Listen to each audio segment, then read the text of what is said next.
This is the Detroit Sports Podcast Network. But there's going to be one team that's going to play solely as a team. No man is more important than the team. No coach is more important than the team. The team, the team, the team. Looks deep for Anthony Clark. Waits for it. Hit. Caught.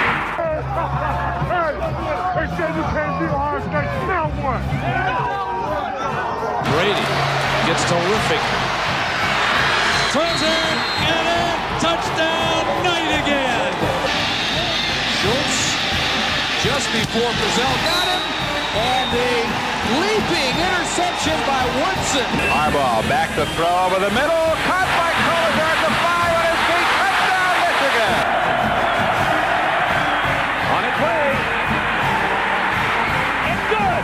He's 5'7", 179 pounds, a junior at Michigan. But Jamie Morris packs a wallop, and he delivers for Bo Schembechler. And here's your first play. Pressure coming. Sack. It is Glenn Steele, number 81, who fought his way through the traffic. Option. And Robinson calls his own number, and he's going to score. Oh, an easy touchdown for Robinson and Michigan.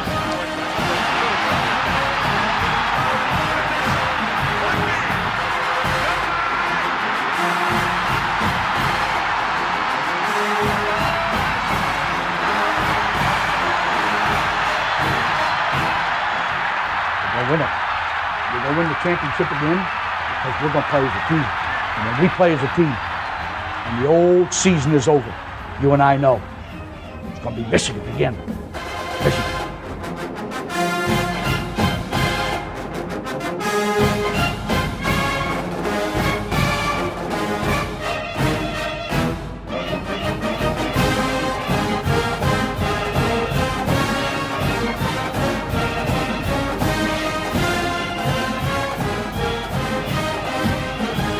Hey, Steve Deace here with an impromptu episode of Michigan Podcast after the big news on Friday. Ward Manuel actually did it, ended this abomination of a basketball season and program under Juwan Howard, and it's very sad. Didn't have to end this way, but over the course of his career, once he got past what John Beilein had built, Juwan Howard proved he could not sustain a roster, could not retain a roster, could not recruit a roster. Took no initiative whatsoever, really, on the NIL front. And then, of course, there was the massive problem with his Scott Frost-like record in one-possession games. Now, the good news this year is Michigan didn't do too badly in one-possession games because they weren't in very many one-possession games. It's the most losses in school history, and many of them were by double digits. It's just the worst team in Michigan basketball history when you also consider this was not a great year in the Big Ten either. I mean, Michigan lost by 30 to Rutgers a week or two ago. Rutgers lost by 20 in the Big Ten tournament. That kind of gives you an idea of where things are at. So we say goodbye to Juwan Howard and that gimmick. And now the next basketball coach needs to not be a gimmick. It needs to be a grinder. It needs to be someone that has proven they know how to build a program. They know how to recruit and retain a roster with today's NIL and then understanding the NIL situation at Michigan, but also being prepared for what is likely going to be system-wide changes in the relationships between programs and their players in probably just the next couple of years when everybody is some form of a revenue share or employee. So are they ready for that? And what that will mean in terms of retaining their own roster, are they ready for that? The academic requirements at Michigan, do they get that Michigan still values its academic reputation? And so I think when you look at proven guys who have done those things, let's start with who I think are the top two candidates that are realistic. I don't think TJ Otzelberger at Iowa State's realistic. He has a $17 million buyout. I don't think Mick Cronin is realistic at UCLA. He has a $20 million buyout. I don't think Michigan native Nate Oates at Alabama is realistic. He had a $12 million buyout 48 hours ago and just signed a new deal. And then we don't really know what the buyouts are for guys at high-profile private schools. Greg McDermott, I covered Greg McDermott professionally when he was at Iowa State. He was a disaster there. He's done a great job at the mid-major, and now Creighton's kind of mid-major plus level. Shaka Smart is who I thought we should have actually hired the last time around Didn't when we hired Juwan Howard. Now he just signed a new deal. He's always kind of been a Michigan fan. I don't know exactly how prohibitive his buyout is because he's at a private school, so they don't have to disclose. But I am thinking that if it's any form of a prohibitive buyout, Michigan is probably out. So who are guys that fit the criteria of everything I just said? I've got on my Twitter account, there are 6 names. There are 3, though, that I think have kind of separated from everybody else in terms of resume where that is concerned. And number 1 for me is Tony Bennett at Virginia. Number 2 for me is Chris Collins at Northwestern. He's the added bonus of taking away a coach from a team in the conference that we're trying to be better than. That's kind of like a value added. And then Porter Moser at Oklahoma. I love the idea of Dusty May. He fits that criteria too. Not sure where he's at with Ohio State and Louisville, who have been open longer than us and can probably outbid us if they wanted to for a head coaching position. That's maybe the only reason he's not higher on my list. But I think it needs to be somebody like that. I'd look at the Abdur Rahim. I'd look at the South Florida coach as a wild card. His resume is way flimsier than some of the other guys on my list, like Nico Medved at Colorado State, who's kind of a poor man's John Beilein, kind of wunderkind, offensive whiz guy, X's and O's, kind of genius guy. And then Darian DeVries at Drake. He coaches 15 minutes from where I live. And if you look at Drake, they had a Final Four team in the John Wooden years of UCLA. They played them, in fact, in a Final Four that was 50 years ago.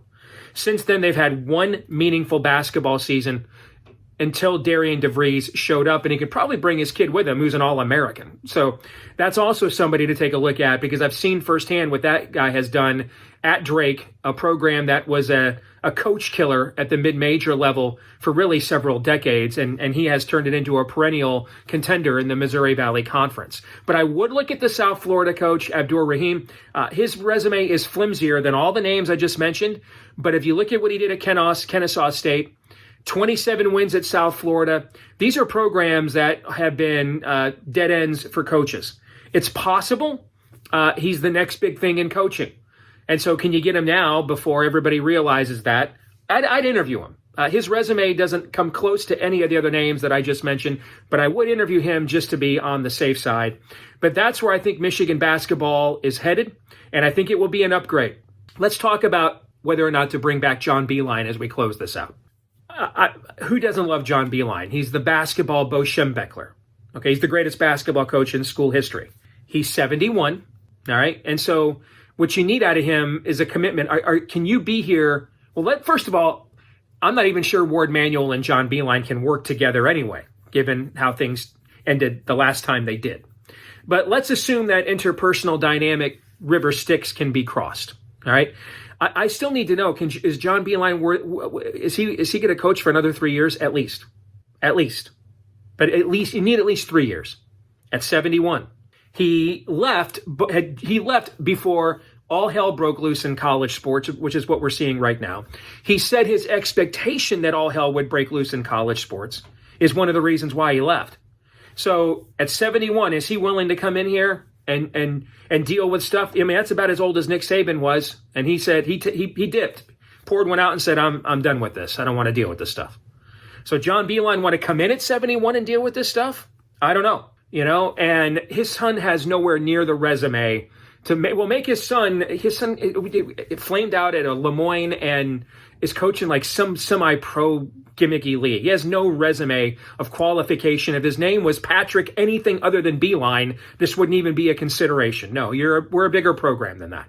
So that's the idea of him being a coach in waiting. He doesn't have the resume for that.